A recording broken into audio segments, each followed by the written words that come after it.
A Bíblia não caiu do céu, encadernada em couro preto com letras douradas. A Bíblia foi votada, foi decidida por um comitê de homens suados, gritando e discutindo num palácio de verão, sob o olhar vigilante de um imperador pagão que estava mais preocupado com a guerra civil do que com a verdade teológica.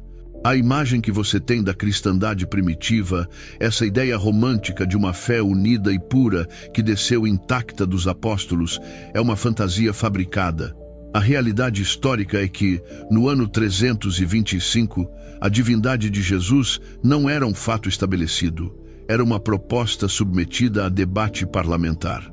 Houve um momento, durante aqueles meses calorentos na cidade de Niceia, na atual Turquia, onde o cristianismo poderia ter tomado um caminho completamente diferente. Se a votação tivesse sido ao contrário, hoje você não rezaria a Jesus como Deus. Recordá-lo-ia talvez como um profeta exaltado ou um anjo menor. A fé que você conhece não é o resultado de uma revelação divina contínua, mas o produto de uma negociação política impiedosa, onde ganharam os que tinham o favor do exército romano. Imagine a cena. Não estamos numa igreja silenciosa, estamos no grande salão do Palácio Imperial. Há 318 bispos presentes, muitos deles mutilados, com órbitas oculares vazias ou mãos queimadas, sobreviventes das grandes perseguições romanas que tinham terminado há pouco. São homens duros, fanáticos, que sangraram pelas suas crenças. E agora, de repente, estão sentados em cadeiras douradas, com comida grátis e vinho, convidados pelo mesmo império que antes os matava. O ambiente é elétrico, tenso e perigoso. Não estão lá para se abraçar, estão lá para brigar. A igreja estava fraturada em 1000 pedaços. Em Alexandria pregava-se uma coisa, em Antioquia outra, em Roma outra diferente. Os sacerdotes brigavam nas ruas, os padeiros discutiam teologia com os clientes enquanto amassavam o pão. O caos era total. E o anfitrião da festa, o imperador Constantino, não os reuniu por amor a Jesus. Reuniu-os porque precisava que o seu império parasse de brigar. Deu-lhes uma ordem simples: entrem em acordo, ou eu decidirei por vocês. O que aconteceu em Niceia não foi uma descida do Espírito Santo.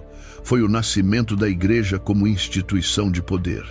Foi o momento em que se decidiu que livros se queimavam e quais se copiavam. Foi o momento em que se definiu quem era um cristão e quem era um herege criminoso. Antes de Niceia, o cristianismo era um movimento diverso, selvagem e orgânico, cheio de evangelhos diferentes e visões místicas variadas.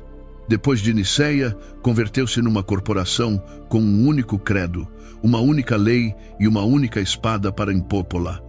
A história oficial diz-nos que os bispos foram guiados por Deus para escolher a verdade. Mas as atas históricas e as cartas dos assistentes contam-nos uma história de subornos, ameaças, pressões imperiais e uma ignorância teológica alarmante por parte de muitos assistentes que simplesmente assinaram o que o imperador queria para poder voltar para casa em paz. Entender Niceia é entender a origem da sua própria mente. Se você é ocidental, a sua forma de ver Deus, o tempo e a autoridade vem deste evento. Aqui inventou-se a ortodoxia. Aqui criou-se o conceito de que existe uma única verdade correta e que tudo o resto deve ser eliminado. Hoje vamos abrir as portas desse salão, vamos ouvir os gritos, vamos ver como um imperador adorador do sol manipulou os bispos para criar uma religião híbrida que pudesse unificar Roma. Prepare-se para descobrir que o livro que você tem na sua mesa de cabeceira não é um fax enviado do céu, mas a ata final de uma assembleia política onde editaram Deus e a sua mensagem para que servissem aos interesses do Estado. O que você vai ouvir pode te irritar, pode te assustar, mas garanto que fará você ver a cruz com olhos completamente novos. Para compreender a magnitude da manipulação, primeiro devemos despir o mito do homem que convocou a reunião, Flávio Valério Aurélio Constantino. A Igreja Católica e a Ortodoxa veneram-no quase como um santo, o 13º apóstolo.